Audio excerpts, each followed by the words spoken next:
James will speak on taking collecting soil stochastic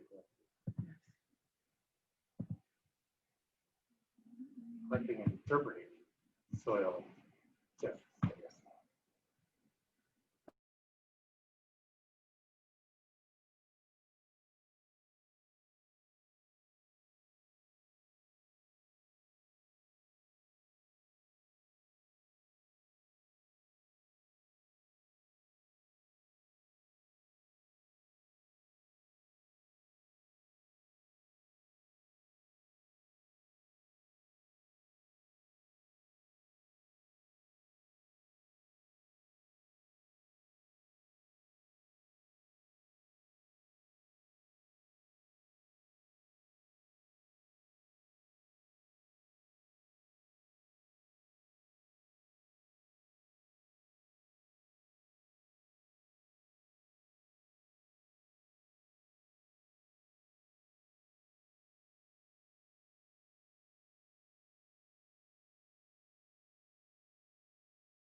That might work. Let's see how they work. Let's plug the tile and keep water in the ground. That's how. Sometimes you don't want water on the ground. Well, yeah, we're not plugging it. We're just controlling the level. Managing it. Nice little. Hey, Stephanie, are you with us? I don't know if my name. How you doing? She's talking. We're gonna have sound. I can hear you. Can you hear me? We can hear you. Just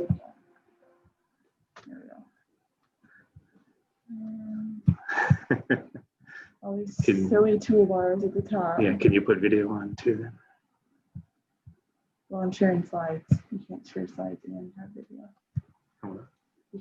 You can't share slides and have video.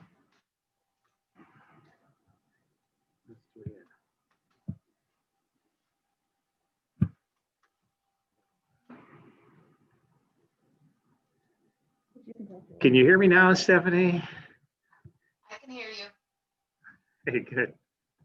And you can hear me okay? Yeah, we could use a little more volume. Oh, it's not through. I could check my volume. Oh, it's coming. I guess that's not me. It's you. Our volume's coming through the little magic box, so not the There you computer. go. Get it more. All right, let's see here. Before we get going on this, is it okay to see if I can share my screen and just see if that works? Go ahead. Screen share. This will stop other screen sharing. Do you want to continue? Just for the test. Yes, I do. All right, so I'm gonna share this and then I'm gonna, hold on a second. Pumped up for a moment. So it should be, you should be able to, you're seeing my slide? yes. Yep, we. All right, so now are you seeing my slide or are you seeing the presenter view where you're seeing the slide and the upcoming slide? Are you seeing any of those things or just the main slide? Seeing why soil test and what is soil health. So that's what's up. Yes. There we go. That's what I was presenting about. So there we go. And we should be good to go. That's what you guys want me to do. That's what we got going on. So I'm excited. So I'm sorry, I'm going to have to miss Monday nights, the TNC meeting. I'm in that class to learn how to become a farmer advocate. Is that, I thought that was, doesn't that start this Oh, week? Tuesday, tonight, it's next Monday, right? Next Next Monday my night. calendar, because I know I have a meeting today to go over Well, stuff. It's the 25th of January, right? Yeah, I feel like there's one that starts on the 21st as well. So Okay, I have something maybe. sitting on the Thursday the 21st. Yeah. And then let's see here, and then you're right, the 25th and the 28th. So on Thursday the 21st, I will be doing the soil health demos and then training on how to collect soils and things like that for farmer advocates to do that themselves. Okay. And then I think on Monday the 25th, our discussion is going to be on cover crops and understanding different types of cover crops and their benefits and the different things they do. And I also think, so for that one, I will also be I have a bunch of cover crops growing in tubes here in my sun porch, and we're going to crack those open and look at plant roots and then talk about the differences in the different types of plant roots that plants have and the different things that those roots can do. So that's what I'll be doing. I'm excited, but it's a big undertaking to really, you're thinking about, like you said, be a farmer advocate. So it's really like giving you the tools to do everything. Although, like, you already have all the tools to do all of it. Yeah. Well, on Monday the 25th, I have fire department training, our CPR renewals on that night, so I'm gonna go to that. So I won't be able to get you live. So I'll miss hearing how to talk about cover crops and what they do. Oh, I'm sure you're gonna get something from me. I mean, that's really the case, Mike. You got that covered. That's the main reason they wanted me in the class, because I can share what I've done over the years when we talk about things. And there's a lot of the farmers are not real comfortable speaking or even doing this. So Yeah, I would agree. You know, it's a lot of things to, you know, figure out how to do. And then the other thing I think that gets hard about it is that until you've had, like, you know, immeasurable success, you sometimes don't always feel like you are the right person to advocate. But actually, I think that as farmers are learning how to do these things, that their knowledge and experience is invaluable for other farmers that are starting out, right? You know, and so often someone's like, well, I'm not an expert, I can't talk about this. But it's just, again, giving them the tools and the confidence to be able to share their experiences with others, because that's really what it's all about, is like, this is what I'm doing and this is how it's working for me. This doesn't mean it's going to work the same way for you, but what I found is, you know, these cover crops, you know, really help for erosion, or, you know, these soil functions are, you know, these start to return when I do this. And then that just is what it's all about. And so we got to just get more and more farmers that are having success to advocate like that. So it'll be a good experience. There's a lot of guys that are scared to death about talking to people and getting somebody that is really negative on it. Then how do you address them? So that's the thing, to make them comfortable. You know, and that's the thing too, Mike. I mean, that's not fun, no matter who you are. That's not a fun thing to have to deal with. So, I mean, I get that. I don't necessarily like that either. I would think it's a good challenge when somebody tells me why it doesn't work. Exactly.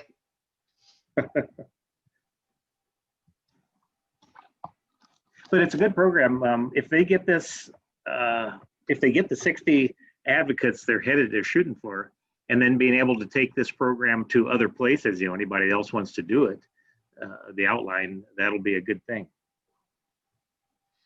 I'd like to see something like this, you know, relayed out in Indiana. So, because I mean, I think that this is more in the Maumee watershed with the primary focus, right, Mike? I think, or the Lake Erie.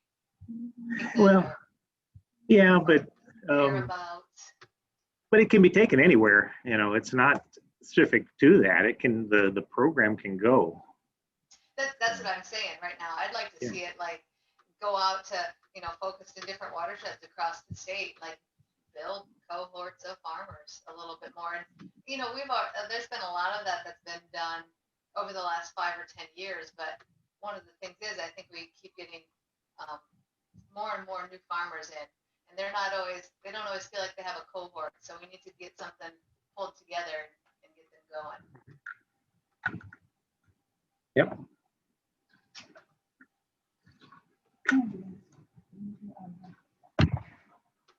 Thank you.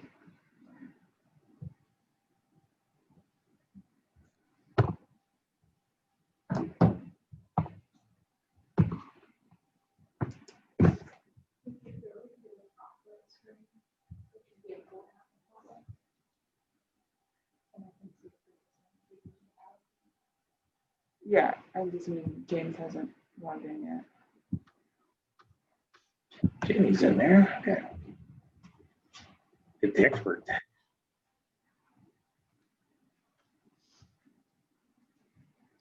So why the ones where the video and the audio is crossed off, they don't have it turned on then? Each person? When it come up when you did that, you saw who's on it. It's theirs. Yeah, that's all. Yeah. I think it defaults to mute as well when you get brought in. Like your video and your audio are automatically turned off when you get in there. How's your cover crops looking, Mike? You know, we had a tough fall.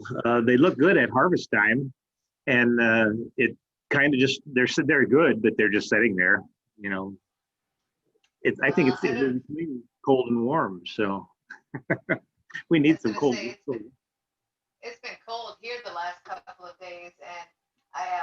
some cover crops in my backyard that I had seeded too. I had some oats, a bunch of oats and radish, and that's where I was going to start my early season vegetable crops this spring.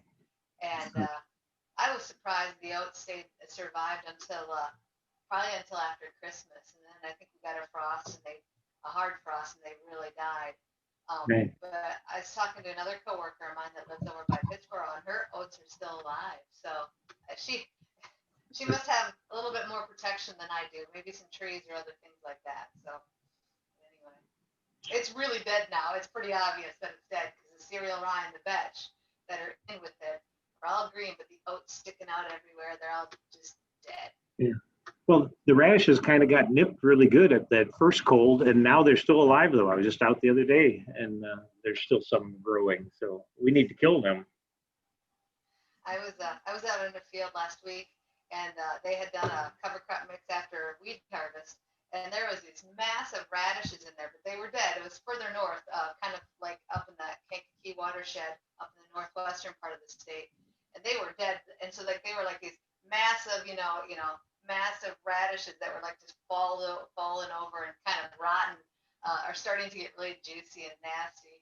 But the turnips were still alive, so they were still firm. And I guess if you need some turnips, you could have picked a few there. But definitely the radishes were they were done.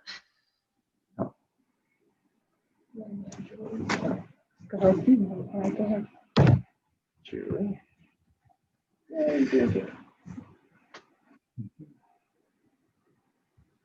I have the timer there today at 1. I'll wear them down.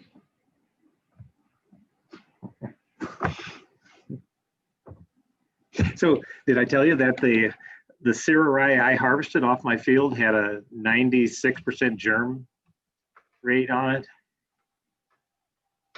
Oh my, that's really good.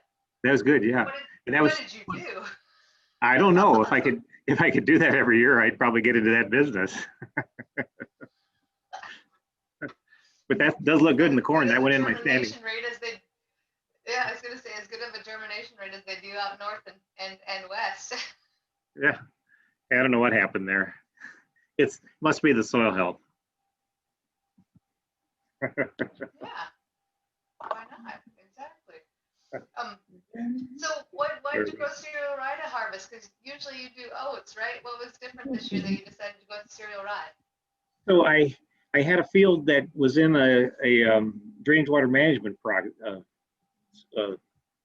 getting put in as installation, and I kept some of it, instead of going to corn, I just kept it in cereal rye so they could drive on it, and the majority of it happened in that part of the field. So I harvested it then and took it to harvest, and that was pretty good. There's a, have you seen the water management system helps critical watershed? Nrcs just put that out. Brandon O'Connor, I got it last Wednesday or so. So it's got my picture, and it's about, yeah, no, it's one of your flyers, the Nrcs. One of the news releases. Oh, no, I'm gonna have to look at it. Newsroom success stories, water management system helps critical watershed is what it is. Now I'm gonna go look. They're gonna start the meeting. I'm gonna be too busy reading. So the crazy people that plug the tile. I'm one of them. Well, I worked with a couple of farmers in Minnesota that were doing some research on it. It was really interesting, but also I think one of the years that they were doing the tile blocking, putting the stop logs in and measuring was 2012. So it wasn't really anything to measure. That's a rough year. Hey, By Mike. the time they were doing some stuff, it wasn't nothing was there. Okay.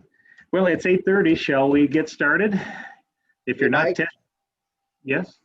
Is Andrew recording this? I just had a call from a gentleman that couldn't get logged in. I told me to try to make sure we record it, give him a copy of it. Yeah, she's got it recording, so it'll make it available again. We Great, still got thank you. guys coming. We still have guys coming on. Yeah. So if you're not testing, you're guessing. Sampling and manure sampling. That's one of the things that Lindsey's going to talk about. Lindsey Bluhm from Indiana Department of Agriculture. We have Stephanie McLain from the Nrcs, Soil Health Specialist, and It'll be James Wolff from the Purdue Extension, Allen County. She's the director of Purdue Extension, Allen County, Indiana. And Scott Thompson will be around to talk about our programs we have at the SWCD for it. Are you with us, Lindsey? I am. Can you hear me? Yes, very good. Okay, perfect. Good morning, everybody. I'm Lindsey Bluhm, like Mike introduced, and I'm just here to promote our Indiana State Department of Agriculture free soil sampling and manure sampling program.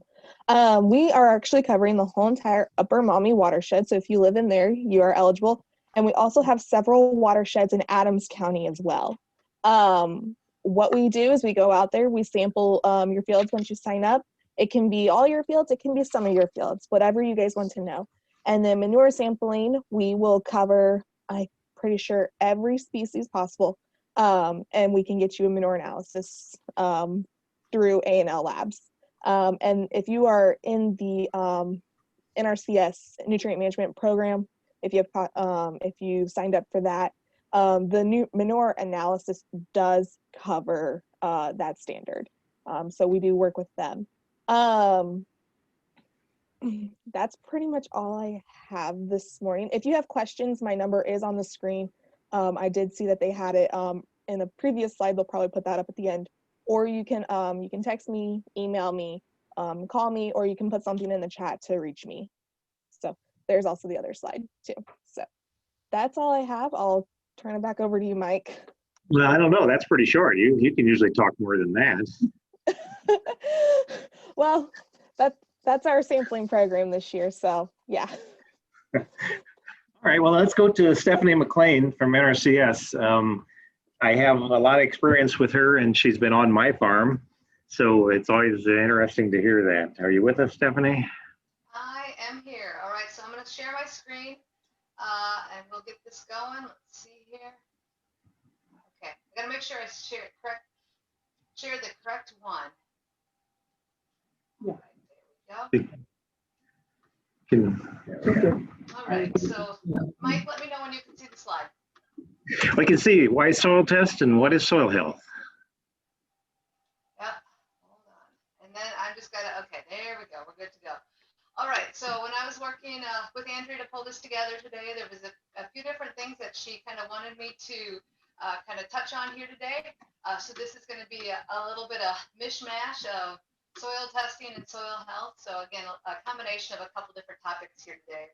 But first we're gonna hit on the soil health because like Lindsey said in her presentation there, presentation per slide, which was actually a really good presentation, Lindsey, was, you know, if you're not testing, you're guessing. And so when we look at soil testing, we wanna think about what it is and what it's used for, right? So this is a snapshot in time of looking at our soil fertility. And we want to measure the amount of, you know, nutrients that are found in our soil.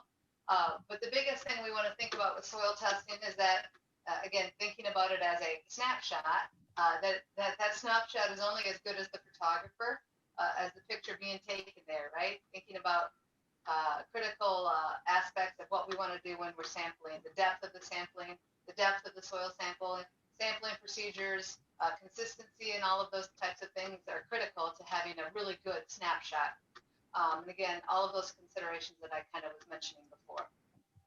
So we want to measure the amount of nutrients in the soil. And it says soy there, so it must be cut off on my slide. So how do you know what or if you need to amend the soil? You want to determine, you know, your soil needs, your nutrient needs, and your liming needs for your soil. But you also want to protect the environment when you do this and protect your pocketbook from over fertilizing. You don't want to put something on there that you don't have to. And you also, you know, want to think about, you know, fertilizing your soils can increase the success of seedling establishment and also increase, you know, the success of what you harvest at the end of the growing season. So just a couple of basics here. You want to think about identifying your sampling locations, right? You want to collect a collection of your samples and talk about some collection methods. And then you want to talk, we're going to talk about sending these things to labs for your soil analysis. So part of this presentation, I know when I was setting this up, was the discussion that this was part of this was kicked off for our urban ag agreement that's going on in Fort Wayne County and in the surrounding area. So some of the photos that you're going to see and a lot of this discussion is going to have images of urban backgrounds, of farming more in urban settings, but that doesn't mean it's not applicable to all farmland across that area or across the state. It's just that sometimes these considerations for soil sampling become even more important in urban areas because a lot of our urban and small farmers don't necessarily work with a crop consultant or don't get that support from a certified agronomist coming onto that farm and doing those services for them. A lot of that work is dependent on that farmer themselves doing it. That's why I kind of go into some greater detail here when we think about these urban settings. So you want to think about, where and what you're sampling. So one of the first things that I like to do is I like to go to the web soil survey and actually find the location of land where I'm going to do a soil test and look at what type of soil types I have out there. So the link to the web soil survey is listed here on the second bullet. And when you get to that website, it's going to look like this Start Web Soil Survey button here in the bottom right. I'm not sure if you guys can see my pointer or not. Can you see my pointer? Yeah, we can. It is moving. We can see it. All right, good. So this is where you're going to get in here and you're going to start with web soil survey and find an area, and then you're going to clip it out. It's very much like an ArcGIS type of thing, and you're going to clip out your field or your area, and you're going to get some soils, and then you're going to get some soils information. And as you can see here, this is a map that I've clipped from Marion County because I'm very familiar with this site. This is Eagle Creek Gardens, which is a community garden right south of Eagle Creek and east of Eagle Creek, right into Marion County. And one of the things I wanted to point out when you're clipping soils, especially in urban settings, is lots of times you get soils that have something called an urban complex to them. If you notice, we have a Brookston, we have a Crosby, we have a Miami soil. All three very common soils within agricultural land here in Indiana. In fact, Miami is the state soil here in Indiana. But then when we get into these urban areas, they get this urban land complex. And essentially what that means is before we built a bunch of buildings here, or before we moved a whole bunch of dirt around on top of this field, this was probably a Miami soil. So urban complex means there might be some other things mishmashed in here. There could be some other stuff on top of this, or this could be, this is what it used to be. So I like to know those types of things because it does kind of help indicate what type of soils you're dealing with. So when you're out collecting your soils, right, in your field, and then in these urban settings, in your garden, in your backyard, on your small farms, there's a couple different methods that you can use to collect soils. And Purdue has a really great publication called Soil Testing Guidelines, AY 368-W. Jason Eckerson, he's an extension agronomist, not extension, he's a assistant professor, that's what it is. Updated that document back in November of 2018 and kind of goes over some of the different methods and procedures for soil testing. We have whole field management where the goal is to get a really good representative sample of a typical soil in the field. So to do that, you really want to have multiple subsamples distributed across a large area to ensure that your entire field is represented. Typically, you want to collect somewhere between 15 to 20 subsamples, combine them together to make a composite. And usually you want a composite sample to consist of about 10 to 20 acres. In your zone sampling, the goal is to collect samples that represent average soils within that zone. So each zone, again, is based on unique soils of an area. Sorry. And so that's what we think about with our zone-based sampling. You just texted me. Someone might have their computer unmuted. I just wanted to make sure that it was okay. I just wanted to let you know it was unmuted. And then lastly, we have our grid sampling, where we look at looking at a grid-based system of soils and and soil sampling out there. Typically, this is anywhere from a 1 acre to a 5 acre grid cell size. And you want to collect between 8 and 10 subsamples for your grid sampling. So as I kind of went through these, I think the biggest thing I want to really highlight in, say, our urban and small farm setting is that our whole field management soil testing guidelines are what's really going to fit in here, because we're usually dealing with smaller areas, so we're not going to have a 10 or 20 acre unit that we're dealing with. We might have some different soil types, but we're also going to manage that area uniformly over that site. So again, thinking about soil testing your garden or an urban area as a whole field is the best way to get a good representative condition out there, or a representative sample out there. So as I was looking for some pictures to kind of talk about how to do some soil sampling or how to go ahead and do it, I found these great, almost like cartoons, not cartoons, but like comic book strips. And these come from a farm out of Minneapolis, St. Paul called Frogtown Farm. They talk about having a bag, having a collection container, having a spade, finding the spot you want to sample, collecting 5 to 10 samples. I recommend maybe a little bit more, but again, what that is really getting at is that you don't want to just collect one sample, mix it together, put it in a bag and say that's representative. You want to get a nice random number of samples out there. You want to make sure that you get to a consistent depth. Here it talks about 6 inches or root depth. I think a lot of our labs here in Indiana say 6 to 8 inches, and so that would be the sample depth that we want to get to. We want to put it all together in a container, mix it up. You don't necessarily have to dry it, but you want to make sure that you take out your rocks, you want to take out your organic materials, your leaves, that type of debris from the surface of that soil. You want to put it in a bag and make sure it's labeled. And then here in this great picture, you go to the soil kitchen. But actually, we would send it to our soil lab. So thinking about those types of things and planning ahead for when you go to collect soils on your fields. These are some of the tools that you're going to want to use when you're out there. And all of our soil labs that are out there may have sample bags or sample boxes. They always have information sheets that you want to fill out and send with your sample.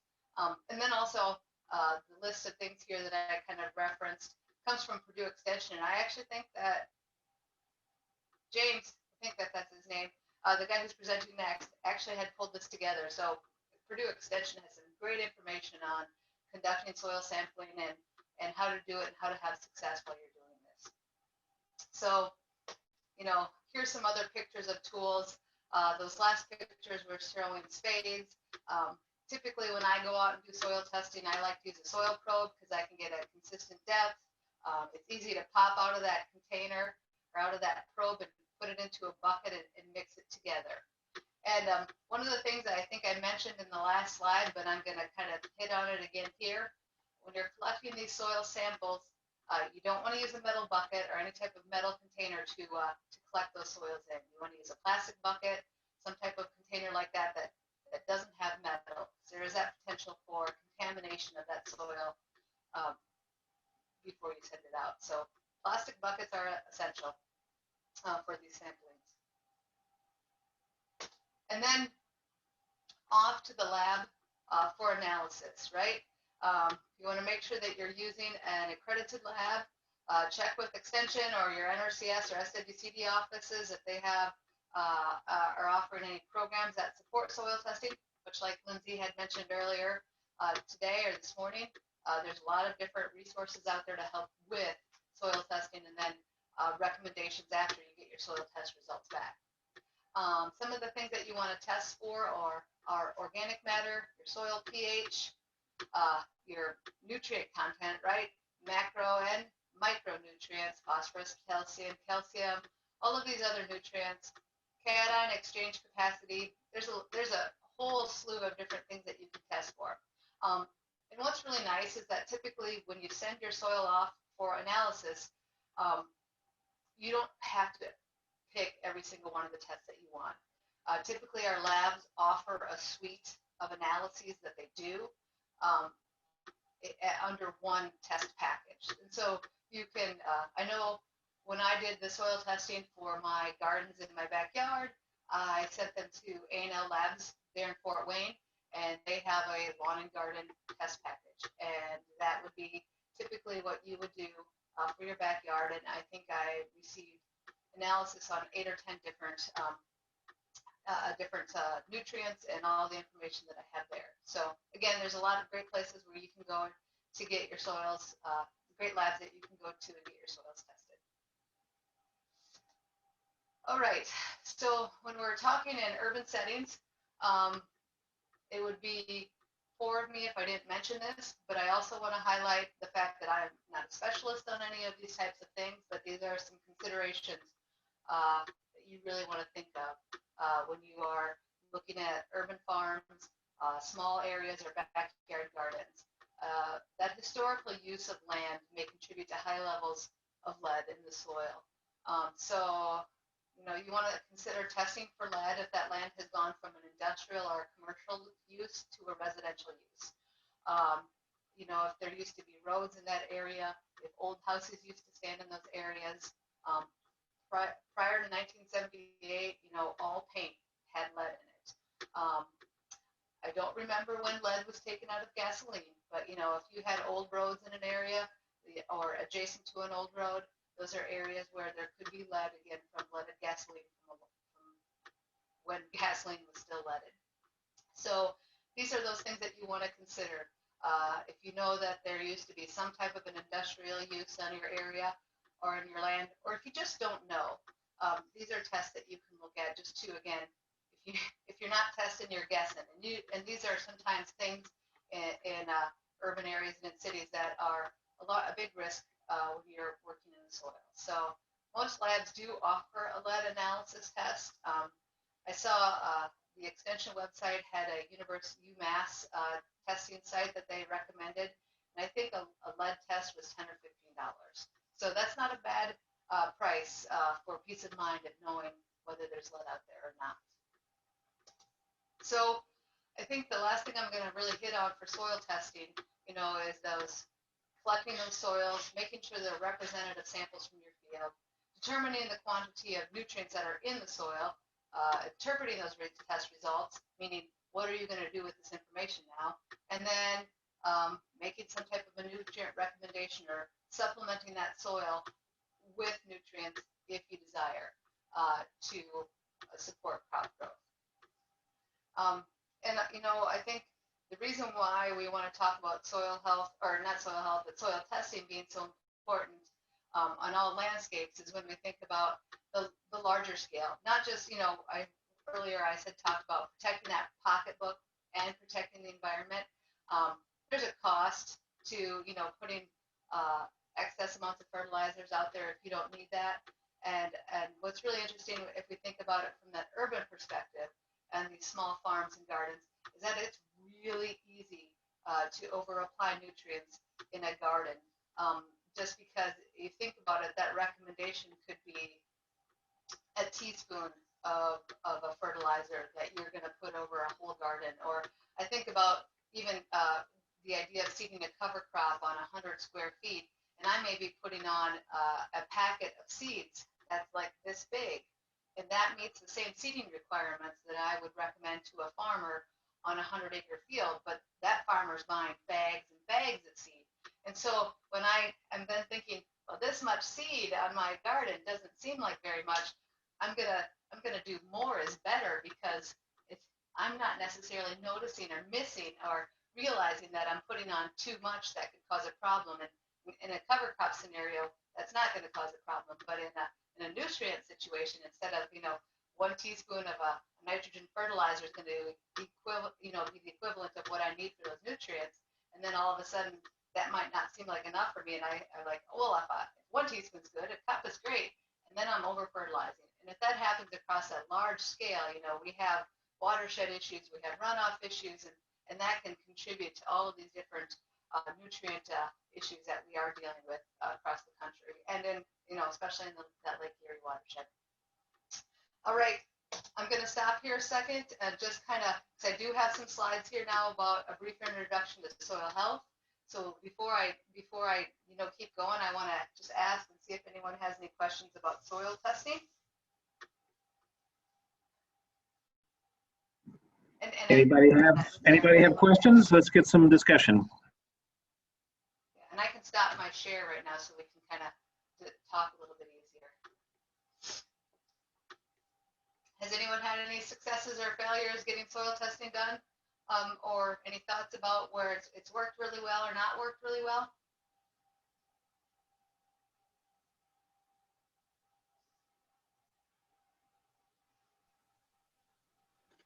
Hi, Stephanie. This is Scott Thompson. I've been doing the program here for soil and water in Allen County. And what I've been doing is I've been doing the zone testing. One thing that I have been doing with the small farms program that I'm on now is every once in a while, I'll have a producer, well, a producer's wife will say, hey, can you come in and maybe sample my garden? So I'll pull a few samples out. And it's, you know, I basically use the same what you had up there. I'll go in and take 7, 8 samples out of their garden. And the fun thing is when I get the garden samples back,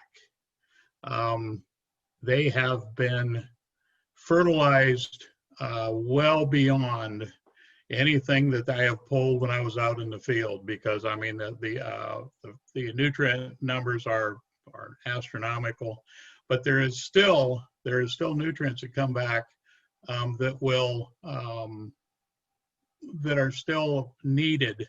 Like there may be some nitrogen needed, or there may be some sulfur needed in these that they're just putting a tremendous amount of everything else on. And that's one thing that we, you know, that with this program that I think is going to help out a lot, is to actually pinpoint, hey, what you don't have to put any more on because you're already beyond that, but also what is actually needed to maybe to balance things out. Scott, that's an excellent point, right? I mean, and I think one of the things that you really highlighted is things like nitrogen and sulfur are both very mobile nutrients, and so they're gonna leave with water. And so again, in a garden situation, if you're irrigating or running a sprinkler or other things like that, you might see nitrogen leach out really quick, whereas our phosphorus and our potassium don't necessarily leave in the same way, and they're more bound to our soil. So if you're applying that phosphorus and potassium every year, that's going to build up, but that nitrogen is still gonna leach out from that soil testing and analysis perspective. Absolutely. So yeah, I'm excited about what you guys are doing here, like and testing those soils and gardens, and really, you know, getting a handle on that. I think too, it's important because if we look at the not necessarily just a backyard garden perspective or an urban farm perspective, but if you look at the acres and acres and acres and acres and acres of lawns that we have across the country, that's a really huge crop, so to speak. And so I think we have a lot of urban growers and landowners that hopefully will benefit from a lot of this information in the future.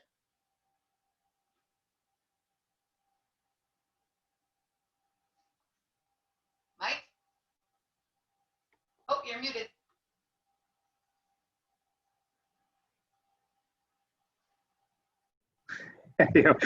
Sorry, technology and me doesn't always get along. Any other questions, or we'll go on? I see a couple of smiles there because everybody understands that. Me too. All right, let's see here. It looks like we're going to go strong, Mike. Well, then I got some more slides. We're going to go back into the slideshow, and we'll keep on going. Okay. All right. Let me know, which one are you seeing just one slide, or are you seeing my presenter view where you're seeing my slide and my next slide coming up? Yeah, we're seeing the presenter view with the present slide, and the next slide is coming up. I shared the wrong one. So hard to know which one to share. There we go. Yeah. All right. So again, just kind of tapping into some of the brief introduction to soil health, and I think this is a really great resource and tool when we start thinking about our urban ag programs and talking to farmers and landowners about, implementing soil health on small farms and in backyards. I guess one of the questions that I really want you to think about on this slide here is what functions do we want our soils to provide, or what functions do our soils currently provide for us that we don't always think about? I'm going to kind of list them here and just kind of think about this from the gardens and the land that you're growing food on. We really want that soil to support the production of, food, and fiber, and fuel, all of these things that we are growing on our landscape. We want that soil, or we expect that soil, to capture and filter and store our water, release it back to our plants when it needs it. We expect that soil to cycle and recycle nutrients and have resilience to drought and floods and temperature extremes. And we expect that soil to protect our plants from pathogens and stress, detoxify pollutants, store carbon, and moderate the release of gases and resist erosive forces. In fact, this is a pretty huge list that we're talking about here. And sometimes, I list this and we talk about these are the functions that our soil provides for us, right? Without us even realizing it. And sometimes I don't even think that, sometimes when you go through this list, you're like, man, I never thought about soil doing this for me. But this is what I want you to start thinking about. These are things that soil does for you when we have a soil that functions. These are functions that our soil is supposed to provide.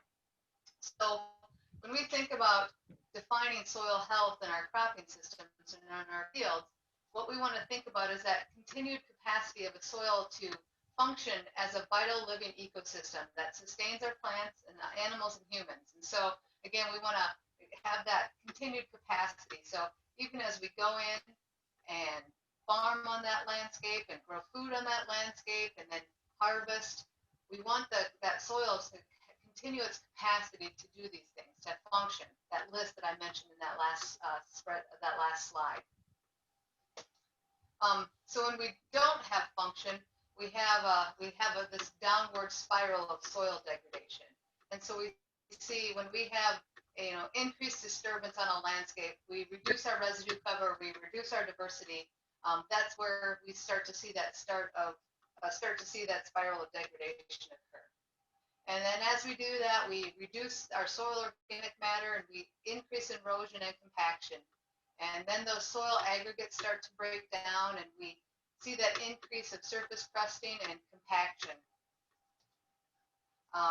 We see a reduction of infiltration and increase of erosion. And we lose topsoil and we lose nutrients. And we start to lose ponding and water storage. And all of a sudden, we're starting to see an increase in diseases and a reduction, again, of nutrient availability. And then lastly, we might see a decrease in our crop yields, increase in hunger, and increase in malnutrition. So what does those loss of functions look like when we think about growing, food in an urban landscape, or what does it look like in a backyard area? So again, when we're looking at having to use an excessive amount of pesticides to handle pests on our food, that's something that we really want to think about is our soil providing that function to protect those plants from pests or help plants resist pests.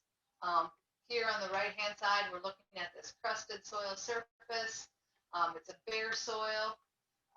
Here in the middle, this is a great example of the soil that was worked, getting ready to make some beds for a garden and had a huge rainfall event, and then everything was washed out between those rows and we lost a whole bunch of topsoil.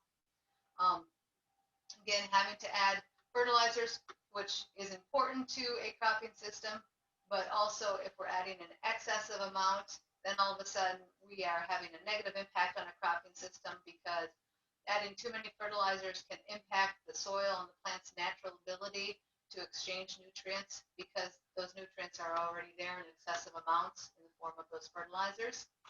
And then lastly, just thinking about what a backyard looks like after a large rainfall event. Is that soil able to store water? Does it pond on the surface instead of filtering into that soil? Do we have pore spaces for that water to go into that soil? So when we think about working our soils in cropping systems, what are the general characteristics that we start to see as that soil becomes overworked? Again, we see less water being stored and infiltrated, less soil biological activity, so less organisms that are working in there, and less diversity, and less nutrient cycling. And as a result, we see higher summer temperatures in those soil profiles, increased erosion, and less aggregation in that soil. So again, the productivity of our conventional ag systems are maintained with increased technology, increased labor, increased fuel, increased nutrients, increased pesticides, increased water. All things that we don't always necessarily have more of to give. Especially like labor. I don't always have more labor to give to my own personal garden when you're busy working on other things. But a lot of things here, a lot more things are needed to get, inputs are needed to have success in these systems. So if you're thinking about, what types of soils do I have, or do I have function or loss of function in my garden or in my backyard or in this urban farm that I have? If you go out and you look at your soil and you start to dig holes, there's going to be some characteristics or some evidence of a loss of function that are going to be really typical. Halfway through the growing season, after you've had a few rainfall events, if your soil, the surface of your soil, you can, put a knife or a shovel down a quarter inch or more, and you can tip up or flip up a patch of soil that looks like this. It's crusted over on the surface. That's an evidence of a loss of function. So that soil has been bare and has been rained on and pounded on, and now this little piece of soil that I'm holding in my hand here, that's not going to be able to infiltrate any water. So again, we've lost that function of infiltration because that soil is crusted over. Here in the top right-hand corner, we have a soil that I dug up with the shovel. We see these really clean breaks in the horizons as we here we're starting from the top and working our way down. This is evidence of compaction in the soil profile from tillage activities. And so again, if you are digging a hole in your garden and you dig up a shovel profile like this, and you see these really clean breaks like this in your garden or in that field, that's an evidence that you have compaction. In urban areas, we might be dealing with this specifically because of how that land was treated before we started farming it. Topsoil stripped away, construction occurs, and then maybe a little bit of topsoil is put back on that area, but not very much. And so we're dealing with a really solid clay area underneath there. And so again, that might not be compaction from tillage, but that could be just a compacted subsoil layer in those areas. But it'll show itself if it's really strong. It'll break in these clean lines like this. And then you see there's a plant root right there coming out. It was growing down into the soil, and it hit this layer right here. And instead of being able to punch through that layer, it started growing laterally to try to find some other place to get down deeper into the soil. If you dig up some plants, do your plant roots look like this? And so this is a picture of a cover crop radish that's growing here. But in this field, it was highly compacted at about 2 to 3 inches down on the surface. And so top of this picture is the top of the radish. And if we come down here, you can kind of follow my cursor, and you come down here about to this point right here, and all of a sudden this radish just jogs off at a 45-degree angle, trying to find some other place to break through that compaction layer. And then finally it's able to shoot down further into the soil. So those compacted layers can impact root growth, and there's evidence of these types of things if you just take some time to look around at them in the field. And then here's a great picture of a surface crust where you can see that layering in that soil on that surface there.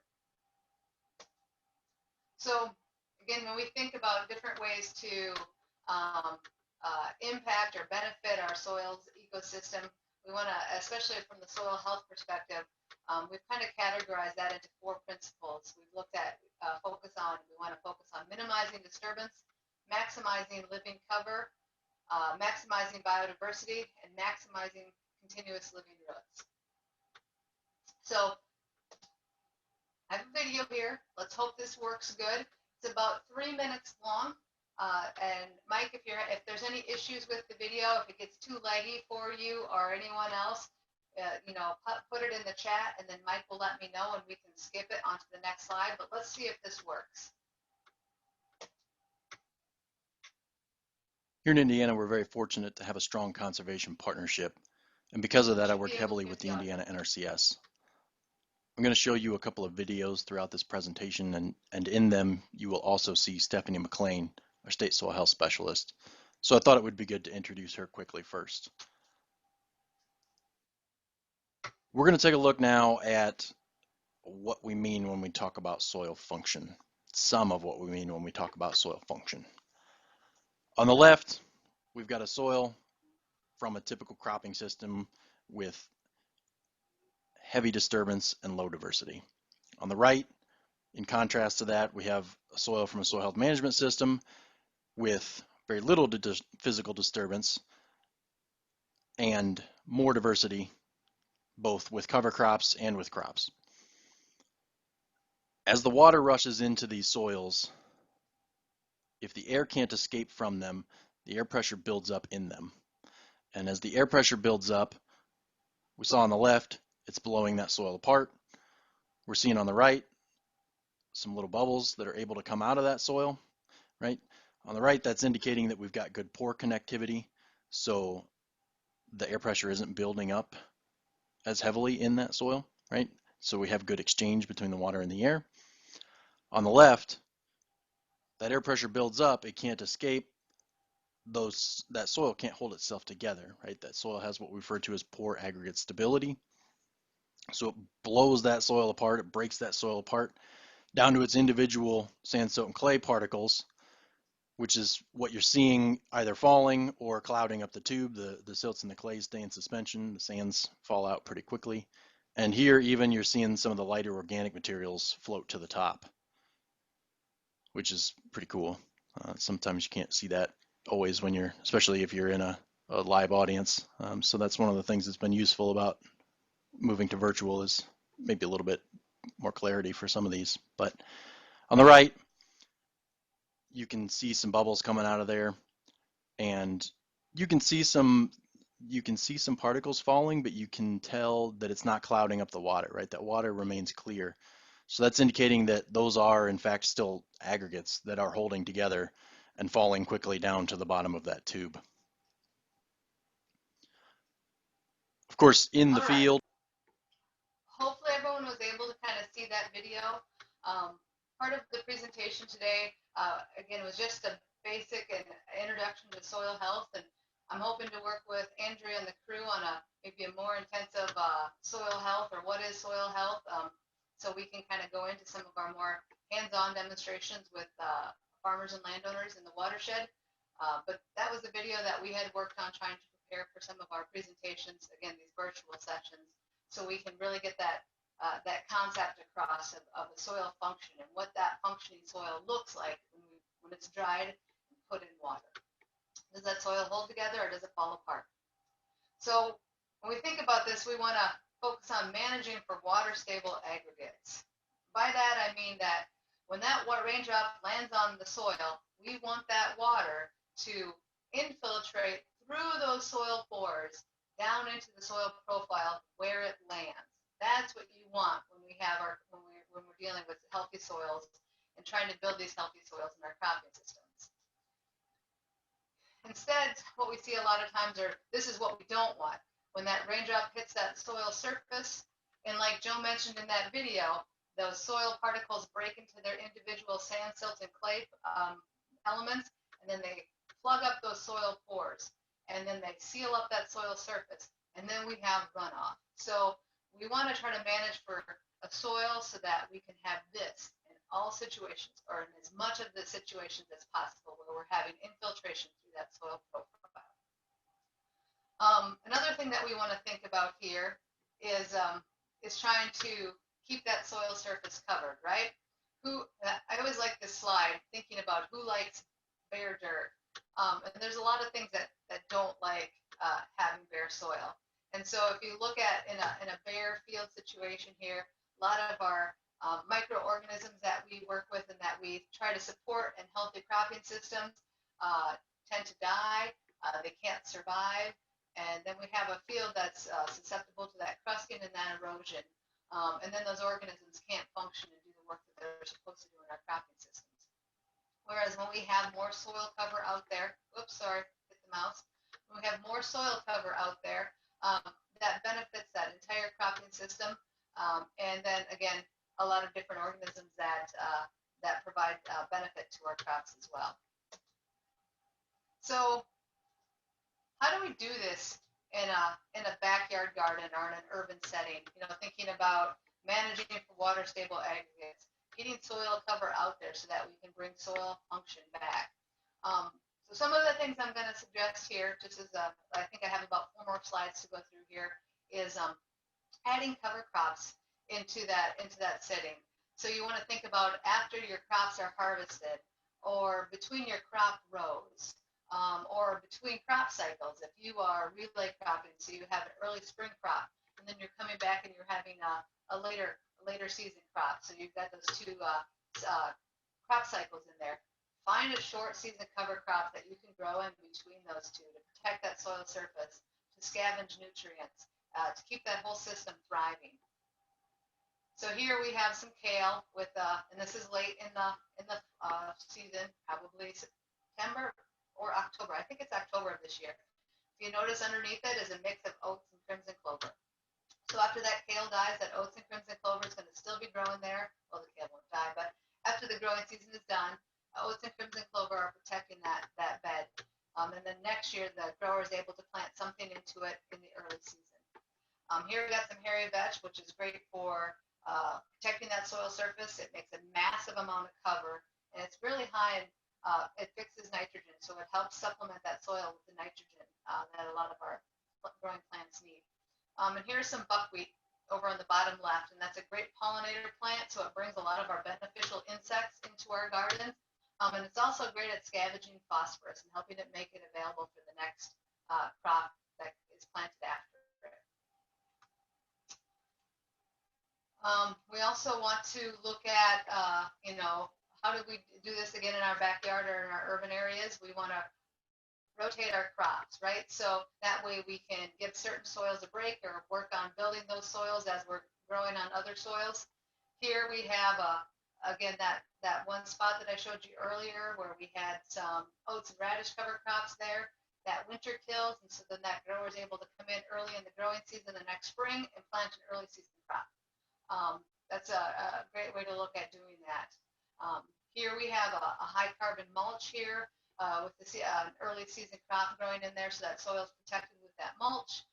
Again, we're able to then think about what we're going to rotate into that area the next year.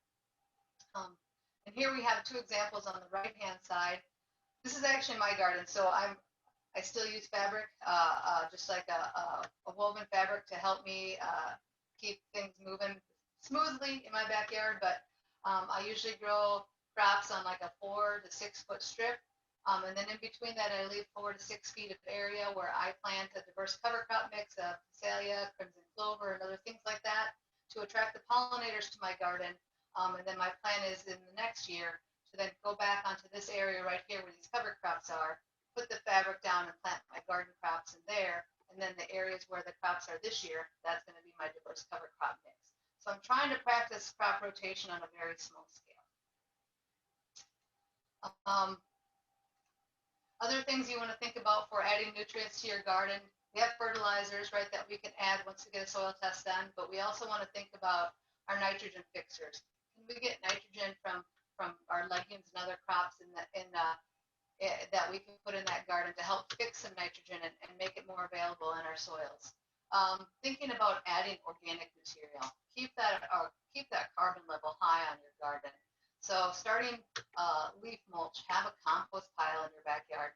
This is an example of a compost pile that I started in my backyard, and I think this picture is probably 2 years old because now this leaf mulch pile has doubled or tripled in size.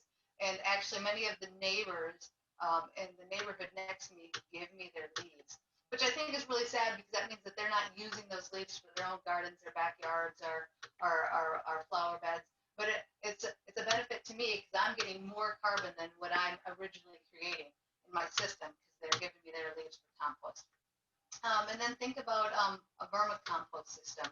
I have an urban worm bag that I have set up in my house, and I put all my food scraps in there, and those worms turn everything into compost material and make some of the greatest potting soil that I've ever worked with. And I've used that for, planting my garden plants in, planting in the garden, amending on top of the soil, trying some compost teas. There's a lot of different ways that you can try to bring nutrients into your garden.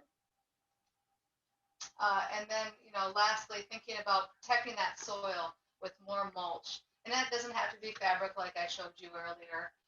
Here we have an example of using unprinted newspaper rolls, brown paper, other things like that, and then covering that with some type of another carbon material.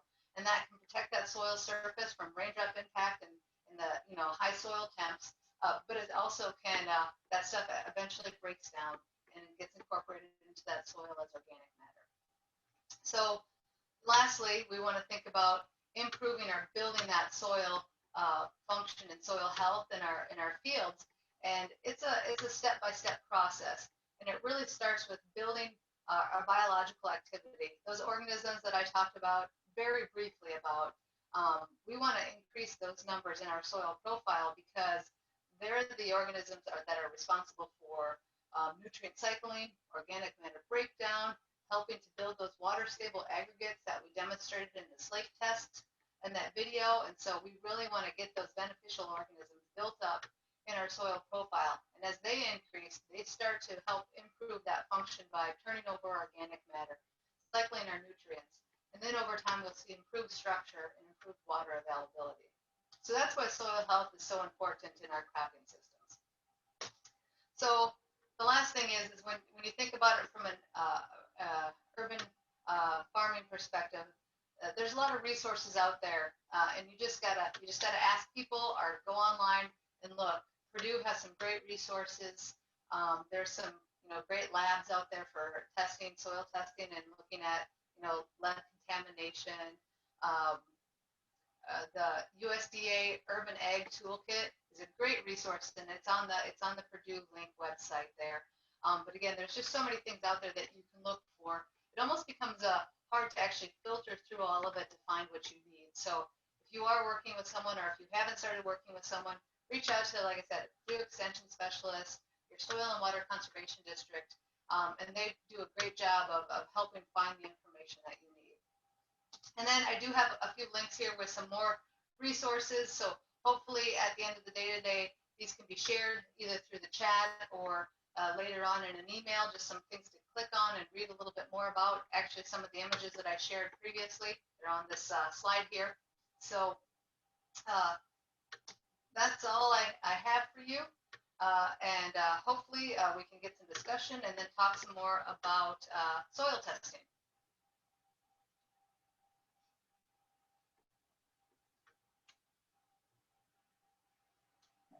Sorry. Thank you, Stephanie. That unmute button has to get me.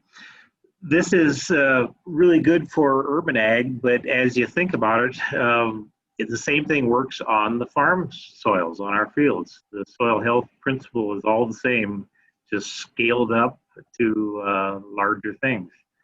Any questions for Stephanie on what she just did? I know Julie had a question about what the purple plant was. I believe that was hairy vetch in that picture, or some kind of vetch. Hairy vetch. Probably hairy. You're right, absolutely Okay. right. It's hairy vetch. Mike, you hit the nail on the head. This isn't exclusive to one type of farming system or another. Soil health as a practice and as a system is applicable to every field or farm out there. In fact, every yard. If you think about it, like some of those books that David Montgomery and his wife write about having, like a soil health yard and different things like that. So this is something that is applicable to our entire landscape.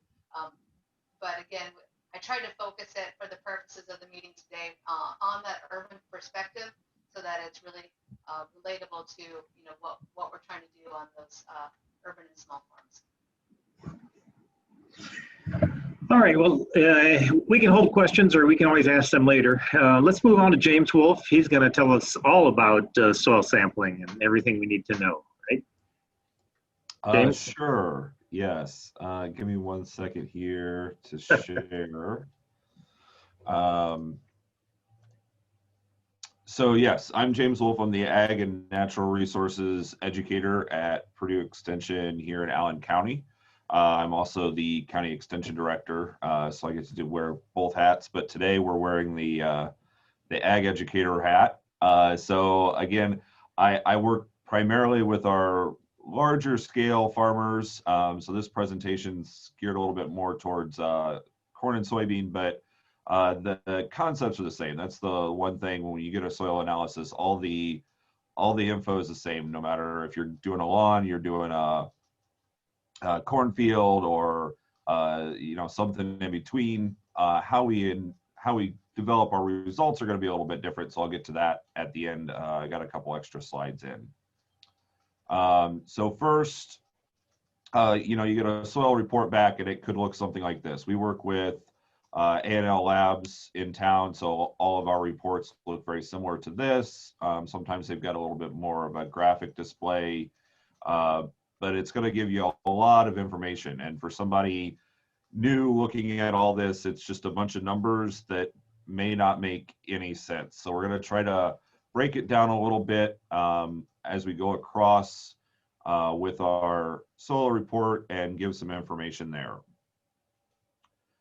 So usually the first thing you come to on a soil report after you get all of the identifying information, I guess, for your sample is going to be an organic matter, which is going to be expressed in a %. And that organic matter is just that plant material or animal residue that's within that soil. Generally, a good rule of thumb is a darker soil is going to be higher in organic matter. The more tan you get or light brown you get, the less organic matter is going to be in that soil. So this goes right back to what Stephanie was talking about with soil health. If you start building up that organic matter, building up all of those living things within that soil, that's going to increase your organic matter. You're going to get a higher percentage. I would say these numbers here are usually what I see in a field crop type situation. We're usually less than 3%. Some of our urban farmers, lawn situations, we do get a little bit higher. And some of that can also fluctuate. If you do a test incorrectly, you might get a little bit more organic matter in there. So like in lawns, you'll often get a lot of grass still in there. So we try to move that grass away from the surface to try to get the most accurate organic matter number there. Our next number, and again, you can kind of follow the highlighted box, the yellow box over here to the side. The next number is going to be phosphorus. Most of our reports just give the P1 measure that from the lab, which basically just measures what's readily available. You're going to have a lot of phosphorus. The soil holds on to a lot of our nutrients in different ways, or it's just located in spaces, or it's located in a form that's not available to the plant. But the P1 measure is going to be the one that's basically everything that's just available to the plant. The P2 measure, according to A&L Labs, is the measure that's readily available plus some of the other partial reserves that are in the soil. So for the most part, when we see recommendations, most of our recommendations are going to be based on the P1 sample with those numbers. When you start adding in those available reserves, you get a higher number that's the base. So just make sure you're grabbing the right number and looking at it correctly to determine your recommendations. In most cases, at least for field crops, that 20 to 30 range, 15 to 30 range, based on our tri-state recommendations is where you want to be. I do know our tri-state recommendations are getting a little bit older, so Purdue and some other places are working on updating these measures and coming up with new formulas, but I did not see those posted on our Purdue site yet. So for now, I'm still using the tri-state recommendations, which is Purdue, Ohio State, and Michigan State. Next across the way is our potassium number. Potassium is going to be, again, what's available. We're looking at 120 to 170 parts per million on our field crops. that's considered adequate. When we get into those urban situations or specialty crops, it's really going to depend on the crop. A lot of crops have different needs, so you're going to have to look into that. We can help you here at Extension find those numbers. We've got plenty of publications depending on the crop or the farming situation to help identify what's most accurate for the situation and what best fits your need. I will say higher values are needed for clay soils. In a clay soil, you're probably going to be wanting the range to be more up in that 170, almost 200 range, depending on how much clay. We tend to have very high clay soils here in Allen County. So again, that's probably going to be a higher number that you're going to want to shoot for. And we'll kind of discuss that a little bit more later when we talk about some of the recommendations. Next, across the way, we've got the magnesium and the calcium, and those really kind of tie closely together and relate to our pH in our soil. For the most part, if your pH is correct, we really don't see a lot of deficiencies with magnesium or calcium. Usually the biggest factor is going to be that magnesium, and you're going to want to make sure that we're still up that 50 plus parts per million. You might then start seeing, if you're deficient, you'll start seeing some signs within your plants, some different yellowing going on, plant growth. I know in an urban setting or with some of our specialty crops like tomatoes, calcium can be an issue. So monitoring your soil test and looking at that to determine calcium levels can be important. So those two work together.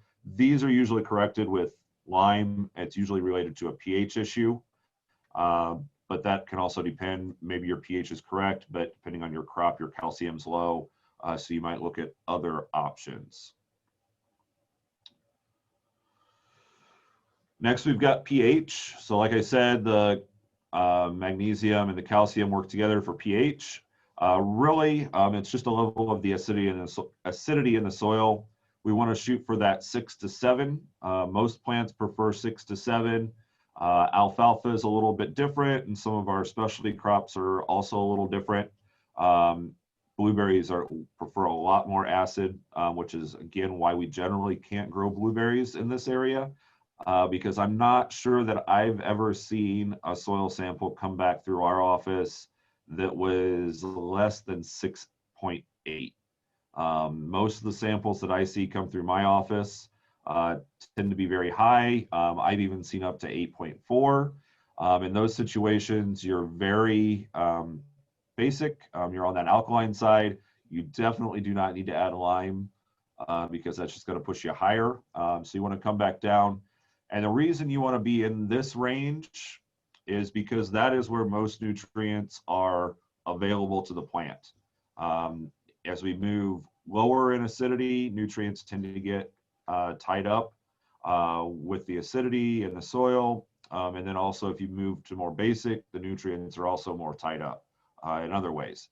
So this is where most of our nutrients are most available. I did not grab the pretty little diagram that's got all the colors and shading indicating levels and where they're most available, but you can find that pretty easy if you search soil pH and nutrients. But 6 to 7 is really where you want to land, and then we can adjust from that in various ways. The next factor that we'll see that we usually look at is a CEC, which is the cation exchange capacity. This really just tells us the measure of how well your soil is going to hold nutrients. In a typical situation, clay soils have a higher CEC, so they're going to be pushing the 20 range, whereas your sandy soils tend to have a lower CEC, so they're going to be more in a 10 range or below. I forgot to double check where I see most of our CEC falls in most cases, but that can vary, and that number is actually going to be important when we look at nutrient recommendations, because things like potassium Based on your CEC, you need higher levels of potassium in your soil because it tends to get tied up within the soil. And therefore, even though there may be a high level, it's not available to the plant. So you need to keep a higher level to make sure that it's available for plant uptake. So this number can be important when you're figuring recommendations and how to calculate nutrient application. And then we've got your micronutrients. So this is all those ones that I listed before. All of that information is going to generally be available in a basic soil package. So if you just go in, get the basic package, you're going to get that information. The micronutrients are going to be a different package. For the most part, we're not really worried about micronutrients that often. I usually just recommend, if somebody hasn't done a soils test in a long time, I would recommend doing a micronutrients just so you know a baseline. You can see where they're at. And then I generally, after that, don't really recommend micronutrients unless we start seeing deficiencies. And you'll notice that through different discoloration within your plant in most cases. Sulfur is one, though, that they're starting to see have some impact. And that's for a variety of reasons, but our soils are seeing a lot less sulfur. Our sulfur levels are getting low, and Purdue is working on studies. There's several years, actually, probably I think 3 or 4 years into doing strip trial studies where they're actually seeing a benefit from sulfur application, maintaining that 15 to 20 parts per million or pounds per acre. I can't remember the numbers. Most of them are given in parts per million, but seeing a benefit from having sulfur application just because the plant does need some sulfur, but it also helps balance the nutrients in the soil a little bit. Like I said, in most cases, we're starting to see soils that are a little bit more basic. That sulfur does give a little bit of help in releasing some of those nutrients and making it a little bit more acidic a little bit. So sulfur is one that you can see a benefit from. So it might be good to know at least a baseline of where you're at with that one. So again, we look at the whole report. You're seeing your organic matter, you're seeing your phosphorus, potassium, magnesium, calcium. You'll also get some other numbers in there, soil pH, the CEC. And a lot of this, again, if you really dive into it, these numbers over here can be important. But if you're just trying to get into it, I don't want to scare you away with too many calculations and too many numbers. So these are the most important ones that we're highlighting. And then again, micronutrients are on the bottom level. I know A&L Labs, if we look here, they give a nice little chart showing what those level numbers are. So again, H is high. So if we look at our potassium up here, they list it as high. They list this phosphorus as very high. For the most part, A&L Labs with their recommendations like to keep nutrients in that high range for their recommendations. So if you get recommendations from them, that's where they like to kind of direct you with recommendations. But again, it can also vary based on your situation. So it's always good to kind of look at your numbers, look at your situation, and start doing some of your calculations as well based on some of your own research. So again, what does that all mean? From those numbers, we can then calculate what our nutrient application rates should be. And these again are pulled from the tri-state recommendations. They recommend a maintenance of phosphorus at 15 to 30 parts per million. And then your application rate for that then, so if we're in a field crop situation, we've got corn, to determine how much we need to apply, we would take our crop nutrient multiplied by removed times our yield potential. So your crops, you're going to remove nutrients from your crops. So with corn, you're going to remove 0.37 pounds per bushel. So we need to maintain these numbers, so we're going to have to put back. So this is our ratio. We multiply that by, say we get 160 bushels per acre, and that tells us we need to apply 60 pounds of phosphorus per acre just to maintain these levels of nutrient within the soil. And these are considered the acceptable levels of nutrient in the soil. However, we could see situations where your soil test is above 30 parts per million. I think if I go back up here, most of these are above. Some of these are starting to get down to about that 30. So in those situations, you might be in a situation where you need to draw down those numbers a little bit so you don't have excess nutrient within your soil. It also means that if you're above 30 parts per million, you don't need to apply as much. So you can apply a little less. There's a calculation. It's a really long calculation. It was going to be difficult to put on the screen and explain. But if you're in that situation, again, you can get a hold of us. Either Soil and Water can help, Nrcs, extension here, we can help you identify what those numbers are. But again, that gets back to Stephanie's point of it kind of helps your wallet too, because you don't need to apply as much. So you can save a little bit of money and not apply as much. That just means that there's a little less out there that's going to get into your water as well. So you're helping the environment. In a case, you may actually be below your numbers. So if you, especially in our urban situations, our soils tend to not have very good nutrient value. So if you're below your numbers, below those critical levels that we call them, you might need to increase your rates. So you're going to do a buildup calculation, which is based on what you're taking off plus adding a little bit extra to help build up those soils, not all at once, but over a period of several years.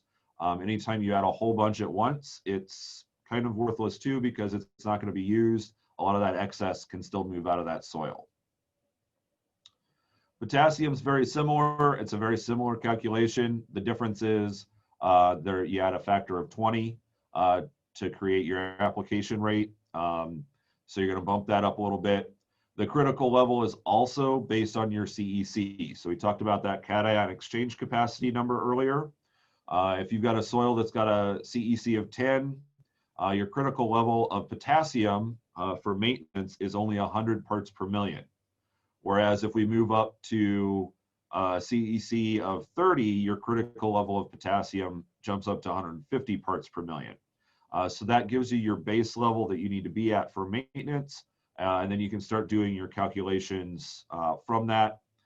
So if I go back up real quick, we notice our CEC here on this first soil was 10.4. So in that case, we would want to do our calculations based on 100 being the critical level for potassium. So if we look over here, we notice we're well above that. So that would then affect us to look at a potential drawdown situation instead of maybe doing a maintenance application. But a lot of that, again, depends on our crop and what we're doing. So again, some other options, again, if you're above that critical level based on your CEC, you're going to do a drawdown application. So you're going to calculate and reduce so that you're not at that maintenance level. If you're in a situation where you need to build up your soil because you're low, you would then need to calculate, and it would be higher than that maintenance level. And again, this is all to make sure that your crop is using that nutrient that first year. And it looks like I've got the wrong name up here. That should be potassium, but using that nutrient in that same year that you're applying it. Nitrogen, you may have noticed nitrogen's not really on the test. So why is it not there? In most cases, nitrogen's not included, and that's for a lot of different reasons, but mostly nitrogen doesn't stay in the soil very well. It's usually there. We try to just apply the rate we need for the year because the plant's going to use a lot of it, and then the rest of it moves really easy within the soil. A lot of it going to the air, it just kind of depends. But also, some of our plants are legume plants like soybeans, don't need nitrogen. Nitrogen will actually kind of hurt them because they're nitrogen fixers. They've got a symbiotic relationship with bacteria, I believe, that create the nodes within them, within the roots. And there's Nodules then create nitrogen for the plant. They fix that nitrogen so they can just fix what's there that's not in a form that's normally available. And if you give soybeans nitrogen, it actually causes them to produce less nodules.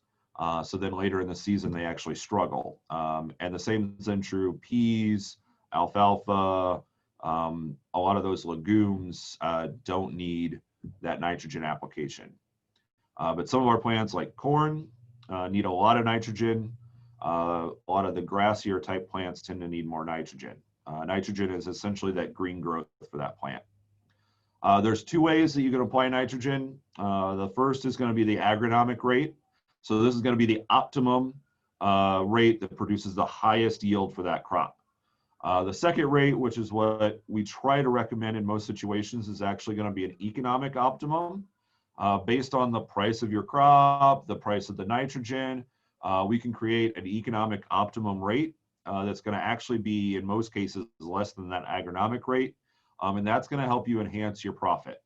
You're not going to spend excess money trying to chase higher yields that are going to bring you reduced profit, because it costs more to put on the nitrogen than you're going to get back from producing that extra bushel.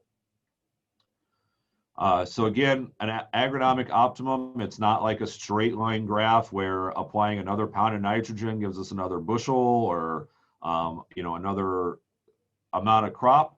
At some point it does level off. So that varies based on soils. Purdue's been doing this research for probably 15 years now.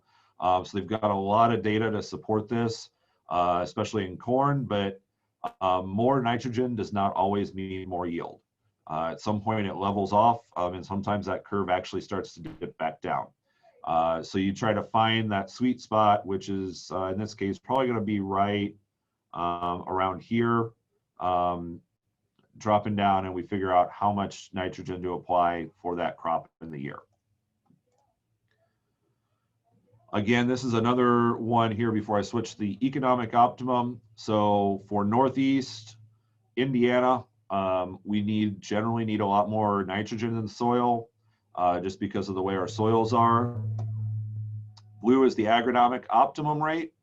So here we're looking at 250 pounds of nitrogen per acre on corn, but our economic optimum is only around 200. And that's, again, based on these prices down here. That's probably changed a dozen times since this was printed 2 years ago. So I'll show you another chart in a minute, but that economic optimum will change, but it's always going to be less than that agronomic optimum.